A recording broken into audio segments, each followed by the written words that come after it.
Good afternoon. Yeah, I guess it would be good afternoon. Hey, what's going on, everyone? My name is BMT, and I would like to have a conversation with you guys on something um, from yesterday. I agree so much, Mike V. So unreal last night. I agree. I agree. Last night, it was a lot. It was a lot to take in. It was a lot to consume.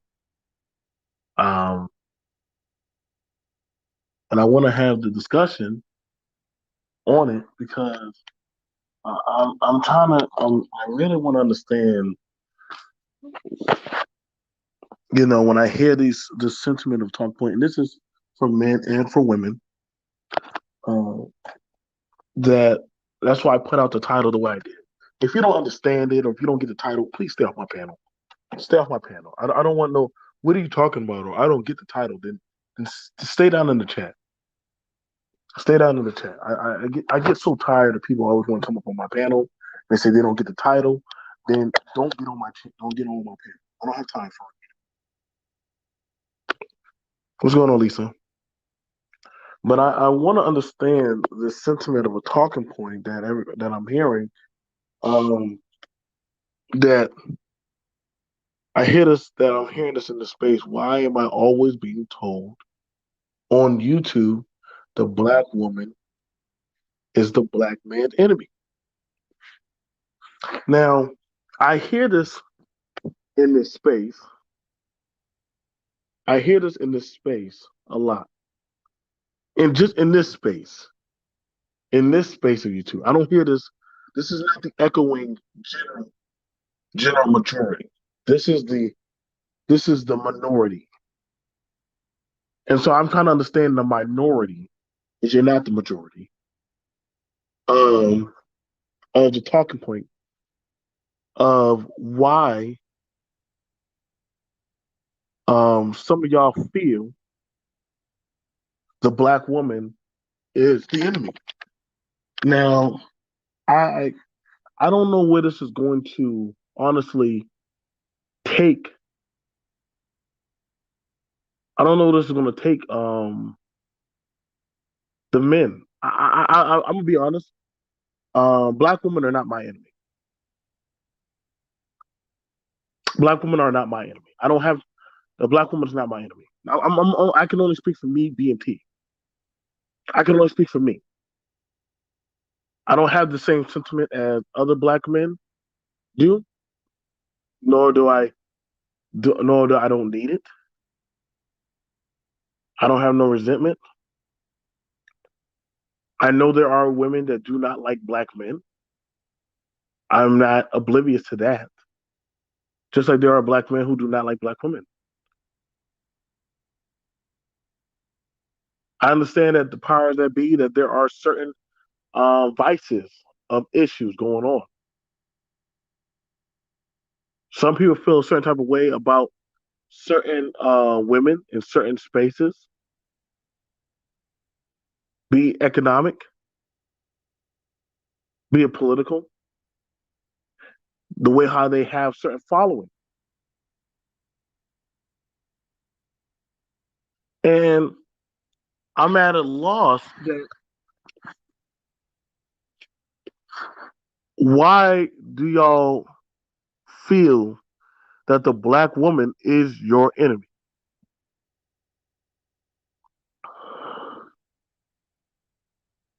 I would like to know. I've heard that she's out to kill the boys,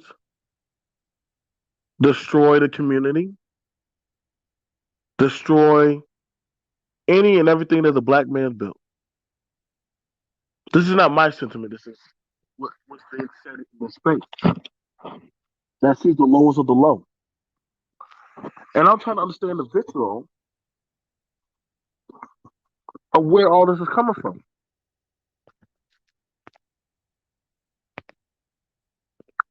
How is how is this benefiting y'all? Like honestly, what is this benefiting y'all by what standard?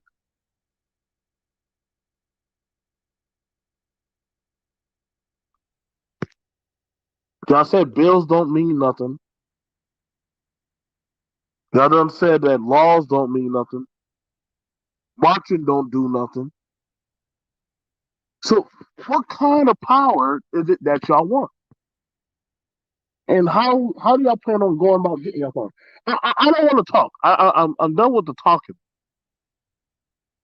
I don't have time to be on YouTube and just talk, talk, talk, talk, talk, talk, talk. Tell me my enemy and tell me how is it that y'all are playing. Now, I don't want to hear nothing about no relationship advice. I don't have that time. I don't want to hear nothing about no dating. I don't want to hear nothing about none of that other stuff about courting.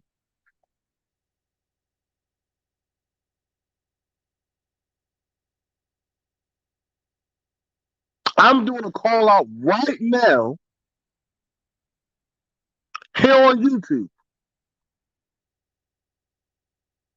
I would like a viable answer to why it is. And I need to know what's going on, man of tomorrow. What's going on, man? None too much. I am literally just putting out the question. Yeah, but you have to understand that they mastered the art of not showing up the Mm, conversations about progress while reveling in stagnation.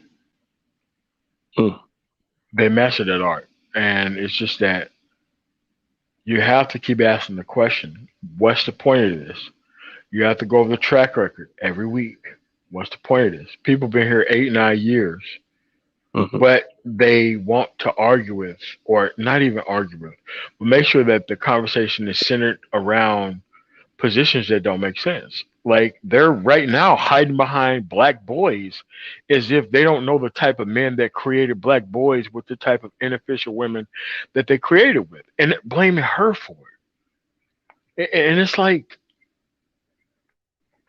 you can't blame her for that. She's trying to survive. And if she can survive off taking your seed and doing some other shit with it, that's not her fault problem. There's a two-person problem. One is her, the other is you. But a lot of people think that I'm just going to be able to game my way through guaranteed consequences, and whenever it goes wrong, I could just turn around and blame her. I mean, it's kind of like the thinker, but it's like waiting on a bitch as a thinker, like a dude with cornrows or a dude with an afro or something else. It's like the only way you can solve this problem is you solve yourself. And after you solve yourself, you're really not going to have that much room to actually deal with anybody else. This is what people haven't went through that process yet. I don't have time for everybody else, especially when they keep making the same mistakes, same decision, same choices over and over again. Like, dude, you're not going to be able to keep keeping this stuff up, man. So I don't know. It's kind of like they want to make it so that way that this is the conversation. You have to deal with the relationship issue first. I'm like, no, you have to deal with the productivity issue first.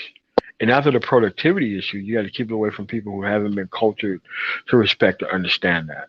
So it's a conversation that needs to be had. But when you're dealing with evasive ass people with no point, it's hard to get those things out, man. It is. Okay, thank you for that. Now, Timothy, you're a forward moving man. I I I I try to ask the question, and I'm not picking at people. I'm just asking. I remember when I even tried to put out. I showed a bill. It got a lot of people upset about the 1636 bill for black men. Now that got a lot of people upset because they were like, "It's just a bill. It's just a study." But I'm like, dude, at least people know that it's out there, man. Everything starts out as a study, but you got to put your money into what you want to be seen. You got to put it to the proper movement. Like, I don't know. I don't know. I don't know anymore, brother. What to I don't know honestly what to put. out there um, try to answer this question. You understand? You get what I'm saying? I don't know. So I'm looking for a plausible answer. I don't know who Trina Jack is. I don't know who that is. I mean, dude, you have to block all these bullshit troll motherfuckers out of your chat. They're saying you're Fisher. Like anybody who's saying anything like that, they got to be out of here immediately because they stop your actual channel from being shared. Hold on. Let me see this. Trina Jack, what's up? Oh, yes. I just wanted to make a comment about this. Black women, we're not the enemy. I think, with in general, this gender war thing, I think is white supremacy. And I think we're being used by white supremacy to demonize and weaponize each other. That's what I think. I think we have $1 trillion in spending power, and the powers that be know we got this money, and they try to do everything in their power to prevent us from coming together to build anything, any type of economic base. And my personal opinion is, remember, it was light skin versus dark skin black people.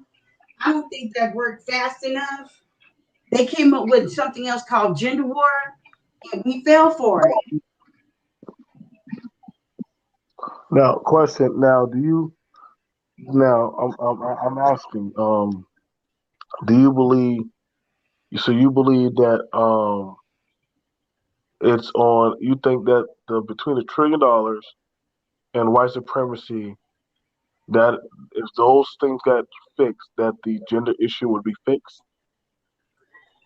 The gender issue, the gender issue, in my opinion, would be fixed if we would just stop tearing each other apart and get busy, get our hands dirty, and build an economic base. I think that's the problem. It's just another tactic to divide us. And if we stay divided, we won't put our main focus on what is we need to build an economic base. So I just think it's just ridiculous, this gender war. We just at war with each other, tearing each other up online. And then another thing too, I believe black men need to start advocating for themselves. I think the reason why a lot of black men, in my opinion, don't have anything coming to them, they don't advocate for themselves. Black women advocate for ourselves. We get together and get things done and get bills passed on our favor. I don't understand. I think a lot of black men just have ego and pride issues. And because the ego and pride, a lot of times black men can't get together and get things done. That's just my opinion. I'm not trying to put black men down.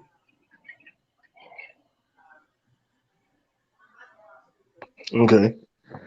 Yeah. Okay. Let's see.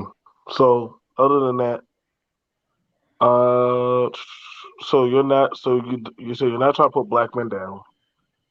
And MOT, you have anything you want to say?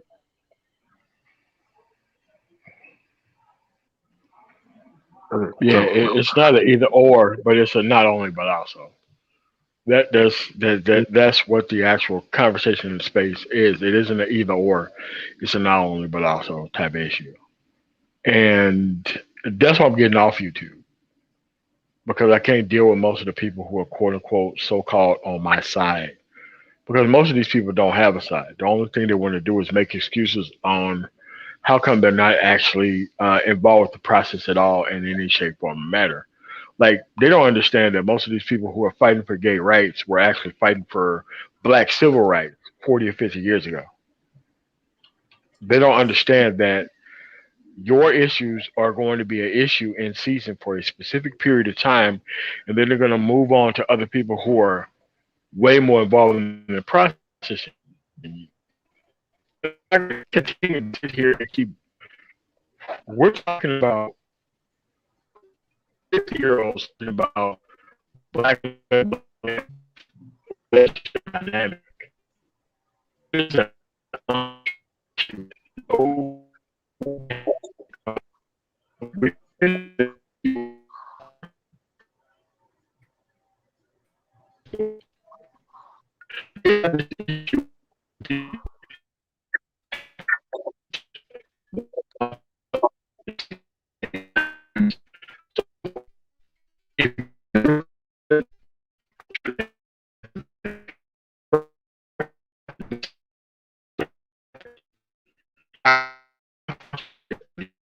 that you should have.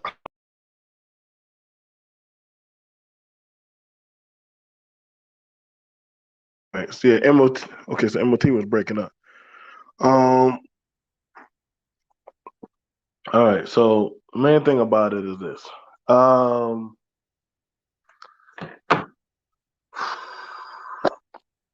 I probably say for the most part.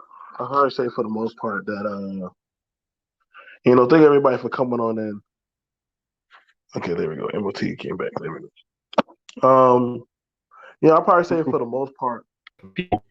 Hey, hold on. Let me let them know. So for those in the chat, listen, you're not gonna come in and bring in constructive stuff. Mods, just ban them. I want anybody banned out of my chat that's not coming in with constructive stuff. I don't have time for y'all. I don't want to hear nothing about that. I don't care who you are. If you're not coming in with something building, then just ban them. Okay? I really do not have no time for games of old people that are literally just about the nuances of games. Ban them out my chat. We will have a discussion whether we want them back in our chat or not. Just ban them out. If they're not doing anything wrong, don't ban them. If they are here, just not really causing no issue, they're all right. Okay. So I'm just letting y'all know right now. I'm really not in the mood. Just really have a discussion. Really want to come in with the BS. Um, yeah. Okay. Yeah, I put it up there. So other than that, if they're coming in Yeah, I with mean, foolishness, just ban them out. it, Go ahead. Go ahead, Timothy. well, it possibly could have been me on my end because I'm in a hotel right now. I'm not on hotel Wi-Fi. I'm on my phone Wi-Fi, but and that's just where we're at right now. It's just that Disney needs to solve the productivity piece on their own end by themselves, and if they don't want to solve the productivity piece on themselves, and they think that they're going to have a 100% access to submissive feminine women before they get the productivity piece together, that's a problem that's on them. That's not a woman problem. That's a man problem. Now, in saying that, now the question that I asked about that, but I'm getting onto my computer, and I want to have this discussion with men and women, whoever. The long as they, um, Trey, we're not homies. We're just battle buddies. We're only battle buddies, but we're not homies. Don't ever think we're homies. We're just battle buddies. We're just veterans. That is by that default we are. Hang on, let me switch us out. All right, so there we go. All right, y'all. So, and looking at everything, you know, um, I want to have the I want to have just the modular discussion. Um, honestly, what does this all entail? Put this out there. You know, some natural light. Um, what is this? What is? I mean, because in a sense, I'm hearing about the woman is the enemy to the black man, and I'm asking what does this mean, or what does this entail to build? Uh, so I would ask the black man, what's your counter reactive proposition, especially in this space? I don't blame MLT if he says, "Hey, I plan on just leaving and building my own." I think that's the ultimate game changing advance that you can do. Just go build somewhere else. If you don't like the environment that you're in, then why stay? Why not pick up and go? I have no problem divesting to a better vantage point, military 101. If you don't like the area position of where you're at, if you're down in the valley, get out of the valley, get to the high ground, put yourself in a higher position of authoritative position, so you can have superior vantage point of fire. You can see whatever's coming at you. You have a way out. That's what I'm saying. It is what it is. Like this is the kind of thing I don't understand. This is the thing I don't. Um, this is the thing I don't get. I don't know what is the end game for black men. What is the end game for black men right now? Yeah, but you have Is to understand that most people want to reset because they didn't do what they were supposed to do in the first place. That's why they want to reset. It's because they know most people are behind in general, and they want to hide behind most of the people who are behind in general, so that way their circumstances don't look as bad as it actually look. Like I don't give a shit about dudes who are on child support. I don't give a shit about dudes who chose the wrong woman. I don't give a shit about none of that shit. 'Cause at the end of the day, that's not gonna move us forward. It's just gonna have us mired in the relationship conversation. I seen what these dudes who wasn't even married or been in relationships with women would do for the actual adulation of women. I already know that. I already know that. I seen that. Arrested people who did that, testified in trials of people who actually did that. Watched them go to jail for 20 years. They're just now getting out, realizing that they made the wrong choice and decision when the only thing they could was focus on themselves. Like men need to be focused on themselves, and it's just like the manosphere has been over invaded by child support dudes, failed divorcees, dudes who don't have a voice unless they stay stuck and mired in the same system or process. Listen, you need actual women who's been taught and cultured to steer past these issues to actually deal with men. Like I don't care about a dude who don't got his shit together, who's trying to get access to sex. That is not. I don't give a damn about people like that. do you think that's I do don't you think that's why care. now? Do you think that's why the space is becoming what the space is becoming? Correct. Because okay, that's pretty emboldened of you saying that, MOT. Um, I always ask, that's why when I brought up the vantage point, you understand what I'm saying? Like, what is the vantage point that the person that is giving out the talking point, where is that person in right now? Are you in the valley? Are you in the ditch? Or are you like on the high ground? Like, where you at? And this is not me taking no shot at nobody, but I have to ask where you at right now in your life that you're speaking from. Are you are you in a position to where you can be making these type of calls in your life, or literally you are in a position of at the mercy of certain lifestyle? And then at that point, that's why I'm like, what's the point of me talking to you? If you're not in control of your own life, then we kind of really don't have too much to talk about, And I mean, that's something that I always wonder about with a lot of people. So, um, please continue. Like, that's why I'm saying, like, when it comes to the enemy, um, like, I would ask, I just need to know. Like, this is not me taking a shot, but this is me asking the honest question. You know what I'm saying? And I mean, I want to have the discussion, but when I ask the discussion or I bring up bills or people that are pushing for the bills, and I say, "Well, are you lobbying?" I never get that answer back. Well, why does it matter? So wait, so you don't care about getting a bill passed or pushing for this to be put through, but that's how you acquiesce power. That's how you get certain things done. So, do you want a handout? Do you want somebody to do for you? Like, I don't know at this point what it is that the brothers or the men want. Like, I mean, if you're not, but I'm not gonna sit in the space that literally you're not trying to acquisition or build your own power or your own agency. So, okay, Mike B asked me to put this up right here. Um, he asked me to put this up. And this was the big stir of yesterday. It was this that got put up. I did a story on it earlier. The sponsor of the bill was started by Wilson Frederica. Um, she put up this. Hang on, let me put. I show you her face. She put it up. Um, so she was the one that put the bill out there. It was a commission on the social status of black men and boys act. It's interesting because that's literally talking about the civil rights and liberties of minority issues. Um, Now, question: do you think that this is bad? This is not something that we should care about? MOT.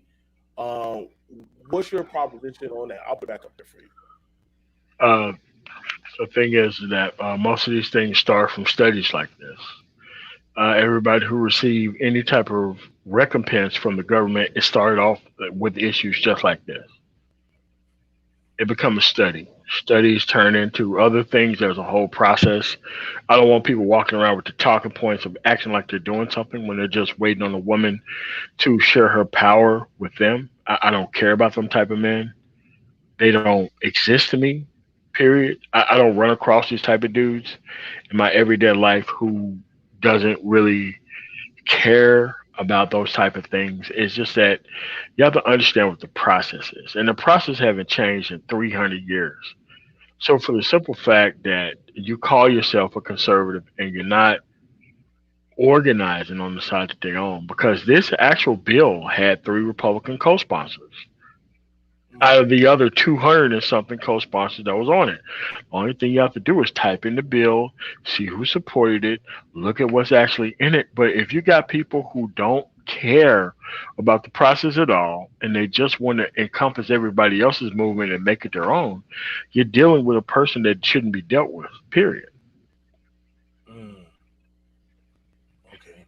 Like I said, and as I said, as I pulled out this bill um, before, and when I went down on the list, there's a predominantly Democrats that actually wanted the bill Yeah. to go out. There's a predominantly Democrat. Now, I'm not gonna lie, man. Like, I get y'all had a big issue when I talked about it before. Like, listen, man. If I could get a bill for me, I'm going to get a bill for me. Y'all know. I'm not sure some of y'all know what bills and contracts can do, but that's power. That's literally agency. I don't know why anybody would have a problem against it, but I'm willing to listen to people to say why they don't want it or why they don't need it. To me, that's madness because if anybody can get a bill passed for their group or their agency, they're going to take that shot.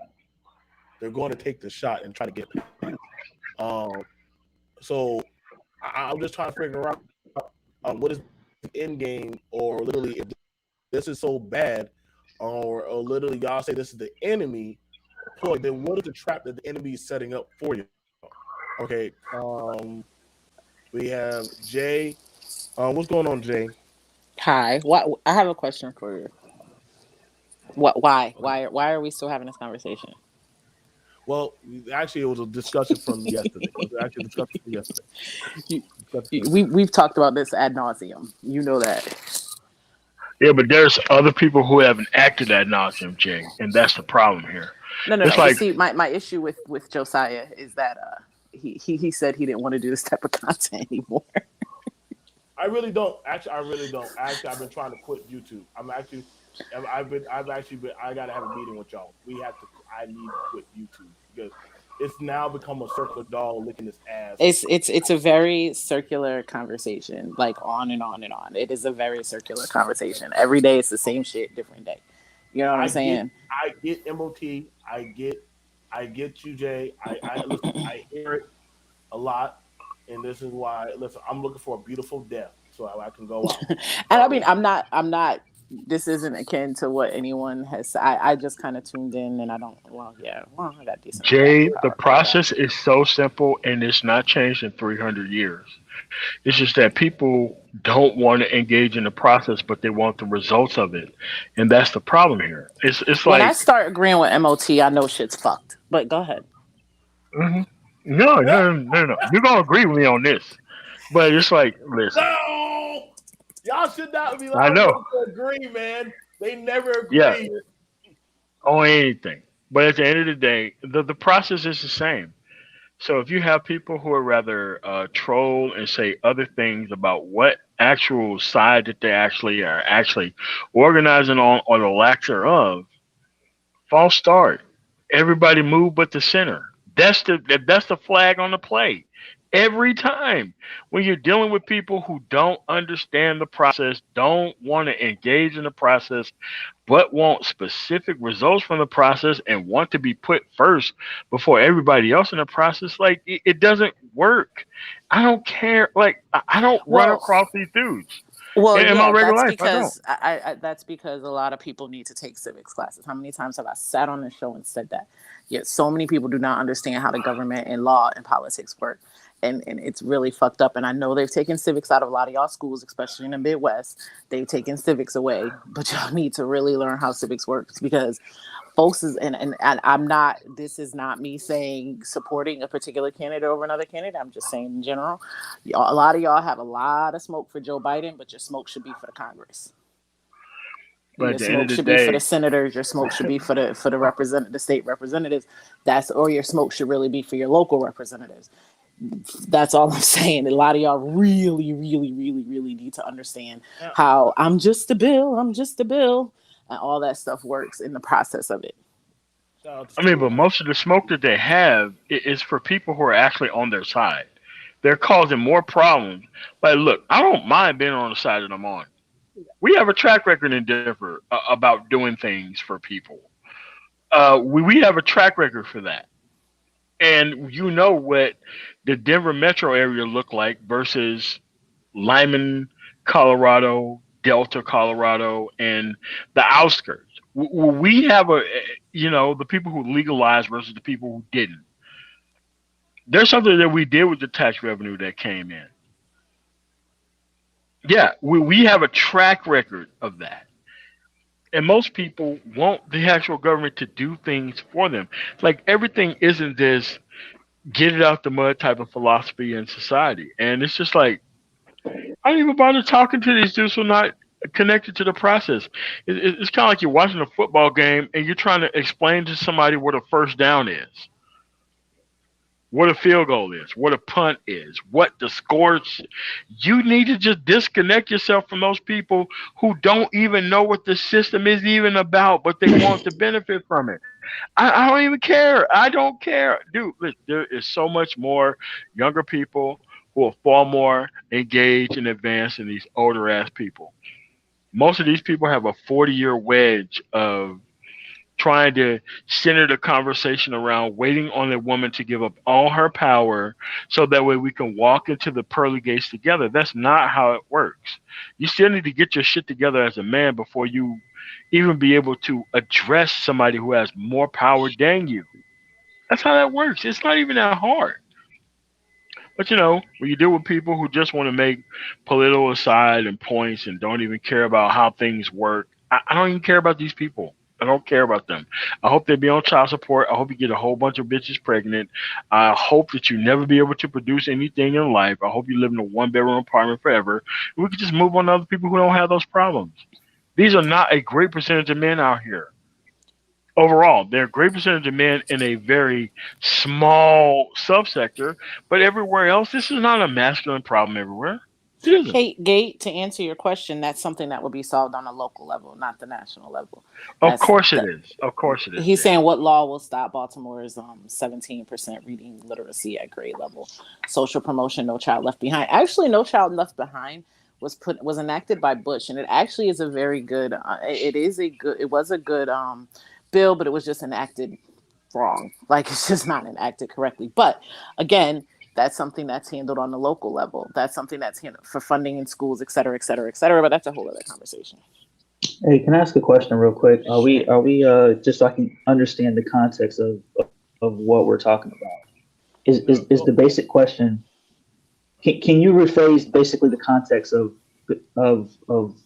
like I kind of know what we're talking about, but I kind of don't. Can we put it in a context because we're talking about politics, and Almost then like we're talking about how black men and black women can like get back to getting along?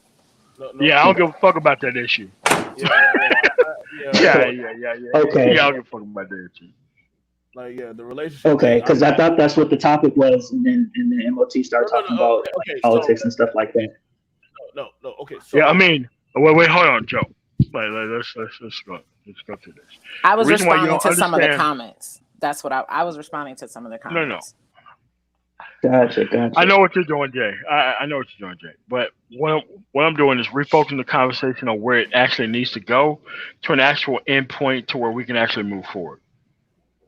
But if you don't understand the end point of what you need to be doing as a man, you're continuously going to be lost about things that come out of my mouth. And that is not a me problem. It is never going to be a me problem.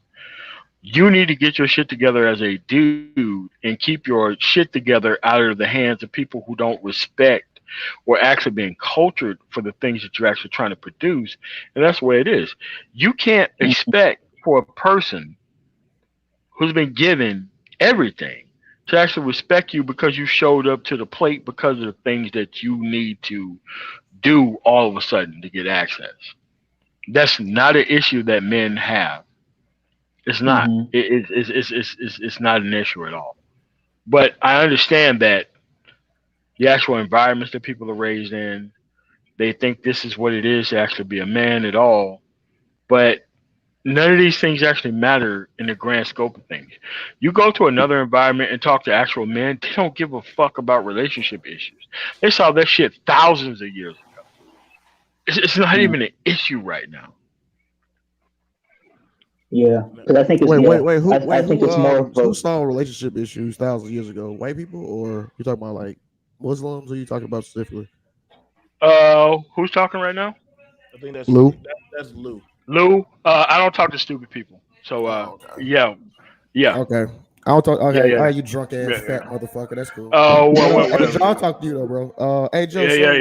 Yeah, I'll talk to Joe, bitch. But so you said why am I always being told that black women are the enemy? What are you talking about? Like, were you on that panel? They were talking about what black women were. I don't see what you're talking about. Like, okay. So like this, because this gender war is getting kind of corny. It is, and I think it's actually bogging down. Come on in. I think it's bogging away a lot of much needed conversations. Like if it's a good idea, it's a good idea. You get what I'm saying? Like if it's a good idea, it's a good idea. And I don't like it when people have certain issues going on in their life and they input it into stuff that we're talking about. Like you've been on here for a lot of our political conversations or a lot of our stuff. Right. So I focus on like, listen, man, I get you got your in-house problem going on, but that you don't speak for the mass. Like you're not speaking for us, man. Like if it's a win that I know that can benefit me, I'm not going to take away from that. If it's something that I know that can get one of y'all guys some leverage into bettering your life or BMT this bill S-2063 commission on, I can't get that. Wait, look at it. Sorry. Okay, Citizen Lisa, what is your actual opinion on the actual bill that's being discussed here? What's your opinion on that? On the commission on social status. So I was looking at it, right? Mm-hmm. I don't really see how that helps us. I don't say that helps black boys. From what I understood when I read it, it just seemed like a social program. So what's the difference? Okay, so do you understand how things work for other groups of people who actually got what they wanted out of the government? It actually started from these type of bills itself. If you look for the LGBT or the actual Native Americans or anybody else who got what they wanted out of the federal government, it started from studies just like this. Correct. That's where it starts at. So that way you can aim the actual government towards solving the actual issues and problems that are actually started by the actual issues that have actually been done by it. So if you don't understand those portions of the bill, you have to understand. Okay. Let me ask a question. Go ahead, man. Go ahead. Hold on, Frieza. Let me interject because he was engaging with me real quick. Yeah, you got it. This what I'm saying, man. I think that something more tangible, like a tax relief for black men. It doesn't work that way. It doesn't work that way. You're not part of the process. You have to level up through the process by being engaged in the process itself. You just can't come in and say, this is what we want. Like the people who are actually getting the things done through the actual LGBT and all that stuff, they've been working on civil rights things for black people for 30, 40 years before they even started focusing on their own issues. So since you don't understand the process of how this stuff actually works, that's why your mind frame is stuck on, if I can't get what I want out of this process, I'm not going to participate. And you're not going to be an actual person that's going to be taken seriously in this process. That's not what I said at all. I said that I just no. I summed up what you're actually doing. You don't have a party. You have not proven that you've shown up to anything on the conservative side and done nothing. I'm not a conservative. And if you have, yes, you are conservative. I'm not a conservative. You are a conservative. Oh, but you're a conservative, right? No. You tell everybody what they can be, right? No, sir. But no, I'm not a conservative. You can't tell me what I am. Okay. You get it, man. Okay, so what side are you on? My side. Hey, BMD. Okay. All right. Okay. Joe, what's your cash app? Exactly. Can you put your cash app in the comments? I don't know your cash app off the top of my head. Oh yeah, all donations do not go to me. I actually started last year. All my donations have been going to the homeless men shelter that I showed y'all. And he says thank you, even though some of y'all try to dox me to try to ruin that. Oh, and my Starbucks fund and for putting also up with J this bullshit. Starbucks. My bad. It goes to J Starbucks, but majority goes to the homeless men shelter. If y'all don't mind, that they help those brothers get jobs, get clothes, deodorant, shoes, equipment, all kind of things that does not get corrected. We cover that. I'm very proud to help those brothers restart their lives. I even sometimes I donated to also the women's. Yes, I do donate to the women's group home also. I don't give a shit how y'all feel about it. I donate to them also, so I don't mind doing that. So y'all can sit it there. But yeah, that's what y'all donate. It don't go nothing. I think we're touching on points that you had kind of discussed yesterday, though. Like I feel like I'm like, didn't we already say all of this shit already yesterday? Dude, but you're dealing with people who don't understand that we don't live in a parliamentary system. Like what black men are trying to do is do things through a parliamentary system where you could just come up with your own group and you get a shared focus of the actual government. We don't live in a parliamentary system. Which is why I said a lot of people need to study civics because, correct. I mean, especially stupid individuals.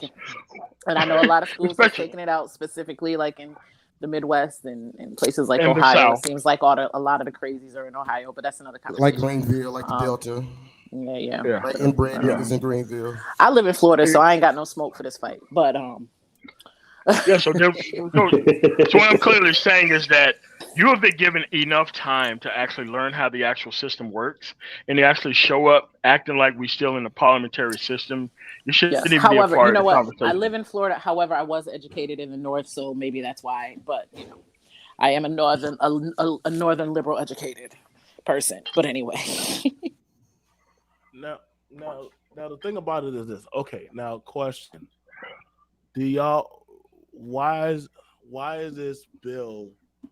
Why do some people see this bill as an issue? I would like to know, why do some people see this bill or this as an issue? Like I don't get it. Which one? The one for boys or the one for women? Shit, listen, man. All of them, all the above. Every goddamn. That's the thing, because we live in a quote unquote right. I was gonna say, because we live in a quote unquote democratic society. I think everybody, and I know I've said this a ton of times too. I think the advent of the internet has made spaces for literally everyone to voice their opinion, no matter how wrong it may be, or wrong or uneducated or stupid it may be. That's not a dig on anyone, so stay the fuck out his inbox. It's not a dig at anyone. Please don't. Stay on my in general. Please don't. But I think the internet has just given, a voice to people that probably shouldn't have. I hate to sound like an asshole, but probably shouldn't have one. Yeah, but it's very simple that if you're going to participate in the system, you got to have a side chosen. Like if I'm part of the NFL or the NBA, I got to have a side chosen. Okay, I'm a fan of this team. I'm going to criticize the moves that this team make. And that's how that works. But when you come up here and you don't have a side chosen and you're too dumb to actually read the actual things that are going on and understand what is actually going on in a process that is very specific, that has been the same for 300 years. It's you can't we know talk being a to this fat ass dude. truck driver, nigga, doing drunk live streams won't do shit for black people. We know that. So Okay, so we so know the that, actual so the actual topic that we're actually talking about, sir, is about your political I'm just involvement in talking the about actual that. process. I understand that you want to actually move the actual conversation to something that you think is comfortable for you as a dumb nigga, but this is the No, actual bitch, you the conversation dumb that we're nigga, fuck having. Okay, so nigga. to circle Oh back my around, god. No, you the Yeah. circle back around. Oh my Yo, god. but I bitch, thought you the been talking about conversation white was women all the about. time, you fat bitch. Wow. You passive I Wow. aggressive thought the fat ass bitch. conversation was about Wow. why. You passive I aggressive thought. drunk live. Wow. Wow. Never To mind. Never circle back mind. around to the Wow. conversation. Wow. Go ahead, bro. To Yeah, circle good. back around to the Go ahead, conversation, Joe. and Yeah, I don't yeah, know yeah, much. go ahead. I don't know much about it, but Gate keeps pushing the issue. He's been whining in the chat about it. So, the My Brother's Keeper initiative, I'm not sure what that entailed because it was a while back. I remember hearing about it vaguely. I don't remember it because a lot of shit has happened since, Obama was in office. But do you remember anything about the My Brother's Keeper initiative, Joe? I have to look that back up. God damn, that was a while back. Let me go put that back up. My Brother's Keeper. I'll Yeah, put it that was called the My Brother's Keeper initiative, and I guess it was. I don't know what year it would have been. Allegedly, it was gutted by black women. So, which I guess Gate is kind of proving the whole point of your conversation right now. So, Okay. Brothers Keeper Initiative. Okay. Brothers Keeper Initiative. Okay. President Obama would love it. Okay, there we go. Now I guess okay, Gabe, whoever they can come up and explain how they said it was gutted by black women or something like that. That's fine. Um, no, Trey. It's not gonna be nigga shit time. Like we can handle ourselves cordially. I know some people want to see chaos, but not today, man. Not today. Okay, so it's 1:30 in the afternoon. Listen, no. Okay, It's so Wednesday. Like it's Wednesday. It's 1:30 in the afternoon. Like Okay, so it's right here. That's what My Brother's Keeper is all about: helping more of our young people stay on track, providing the support they need to think more broadly about their future, building on what worked when it comes to those critical life. Now, what was it supposed to do? What was it supposed to what was it supposed to do for y'all? Like, here's the thing. Well, allegedly, according to Great Britain, it was gutted by black women. The money was gutted by black women. I just wanted, like I said, I don't remember it because it happened in 2014. Yeah, lots happened in 2014, how did they get the money? 2021. How did they get the money? But the thing is, I feel but this goes back to what I was saying. If you don't know how government works, Congress holds the purse strings. So because Congress holds the purse strings, if Bitch McConnell was the one that was at the helm, it was probably sitting on his desk. Let's just be real. But that again, if hence the reason why student loans have not been, completely canceled yet, because again, Congress holds the purse strings.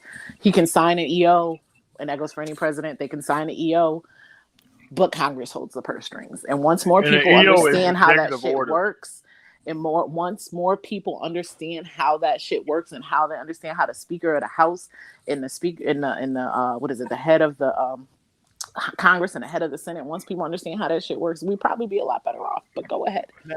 Now the thing about you can call yourself a citizen. Citizen with your name behind it, where you don't even understand what's going on. What's going on? What's going on here? I don't. Whatever. What's going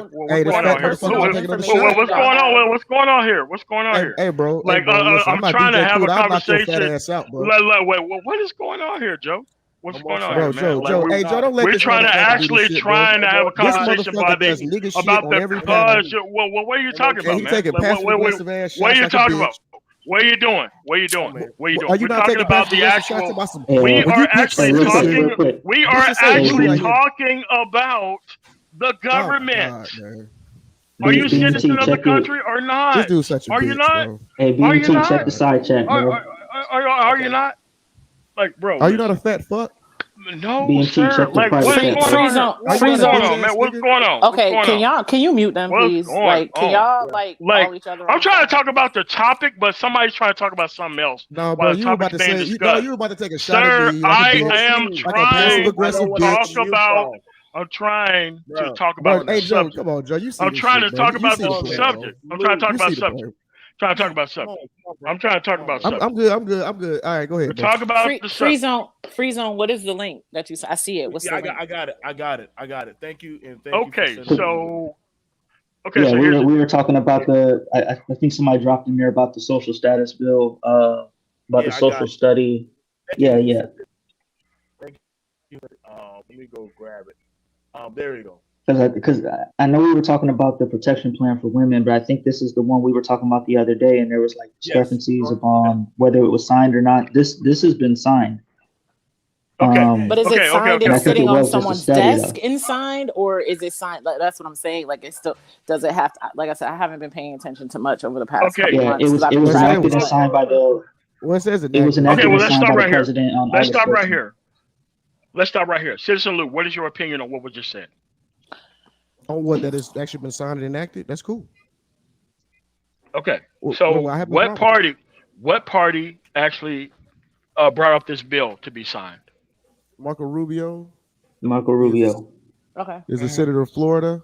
So that's the Republican Party. Oh, that's not the only person. That's not the sir. I'm not even done with the question. Oh, I thought you was asking. Go ahead, bro.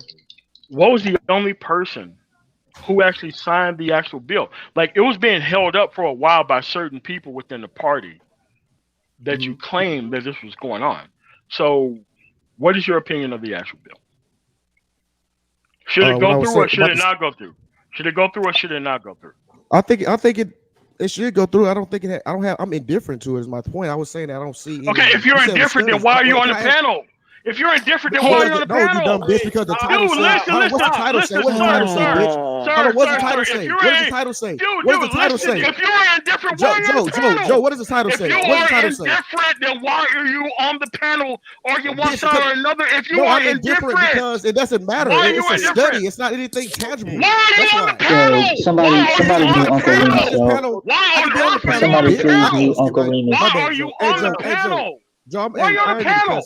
Why are you on the panel? If you are indifferent, why are you on the panel? If you're indifferent, why are you on the panel? I'm gonna tell you why. Because I can be on the panel. I'm discussing the title. I was attracted by the title. If you are indifferent, why are you on the panel? MOT. Uncle Remus. Oh my God. Uncle Remus. If you're indifferent, why are you on the panel? I can't talk about why. If you are indifferent, then it doesn't the black woman is the black man's enemy. Listen, dude. Listen. If you are indifferent, then you don't need to be here because it don't matter. No. I'm indifferent. Oh my God. Bro, I don't care about the studies. That's all I'm saying. That's all I'm saying. Okay, dude. Okay, bro. I'm just saying I don't care about the studies. Okay. All right, bet. So I came up here to ask because the reason why I was asking for the context of the conversation because I thought the conversation was about those are two different the black men and black women getting along. That's what I thought, free zone. No. I think it was a okay. It was kind of a Lou. I don't know. If you saw so we can't comprehend the title. No, sir. Oh my God, this stupid motherfucker. Oh my God. You are the one here who don't have a side chosen, but you want to argue a specific point. Listen, man. I'm always right with black men. What you talking about? No. You're not a black dude. No, I'm not a black dude. No, you're not part of it. No, of course not. Hey, Lou, it was. Go ahead, Jay. Lou, it was a continuation. I could be wrong too, but it was a continuation off, and I don't know if you saw it, but it was a continuation off of last or yesterday afternoon's conversation where we were talking about. Did you know that happened, Citizen Lou? Did you know that happened, Citizen Lou? Did you know that happened? Listen, I'm not trying to come to nobody. Did you know that happened? You need to calm the fuck down. Citizen Lou. Hey. Okay. Citizen Lou, did you know that happened before? This ain't your show. We're not on your show. Oh my God. Citizen Lou, did you know that happened before? Citizen Lou, did you know that happened before? Citizen Lou, did you know that happened before? What happened before, man? What happened before, man? Yes. Please explain it to him. Yes, please explain it to him. Please explain it to him why he joined a conversation that he wasn't interested in.